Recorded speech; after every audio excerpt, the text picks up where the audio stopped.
রোজ একই রকম ডিমের ঝোল না খেয়ে চলুন বানিয়ে ফেলা যাক ডিমের কোপ্তা কারি। তার জন্য বাড়িতে ঘরোয়া কিছু মশলা আর ডিম আলু থাকলেই যথেষ্ট। ডিম আলুটাকে দেখুন সেদ্ধ করে গ্রেট করে নিয়েছি। এর মধ্যে হলুদ গুঁড়ো, লঙ্কা গুঁড়ো, জিরে গুঁড়ো, তারপর গোলমরিচ গুঁড়ো, তারপর হচ্ছে কালো জিরে, লবণ স্বাদ অনুযায়ী, বেসন দিয়ে ভালো করে মেখে নিয়ে বল আকারে করে নিয়ে কড়াইতে ভেজে তুলে রাখলাম লাল লাল করে। এবার ওই কড়াইয়ের মধ্যেই তেজপাতা আর কালো জিরে ফোড়ন হিসেবে দিয়ে তার মধ্যে পেঁয়াজ আর টমেটোটাকে একসঙ্গে পেস্ট করে রেখেছিলাম ওটা দিয়ে দিলাম। এবার একে একে হলুদ গুঁড়ো, আদা রসুন পেস্ট, লঙ্কা গুঁড়ো, জিরে গুঁড়ো, ধনে গুঁড়ো দিয়ে মশলাটাকে কষিয়ে নেব ভালো করে। লবণ দেবো স্বাদ অনুযায়ী, দিয়ে কষানো হয়ে গেলে জল দিয়ে দেবো পরিমাণ মতো। এবার ফুটতে শুরু করলে এই বলগুলো একে একে ছাড়তে থাকবো। তারপর বলগুলো দিয়ে 5 মিনিট মতো ফুটিয়ে নিলেই রেডি হয়ে যাবে ডিমের কোপ্তা কারি। আর স্বাদটাকে ব্যালেন্স করার জন্য শেষে অল্প একটু চিনি দেবো আর গরম মশলা দেবো। ব্যাস রেডি হয়ে গেল ডিমের কোপ্তা কারি। এবার শুধু খাওয়ার অপেক্ষা।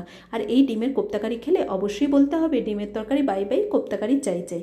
আর আমার ভিডিওটা কেমন লাগলো জানাতে ভুলবেন না। লাইক করবেন, শেয়ার করবেন আর সাবস্ক্রাইব করবেন।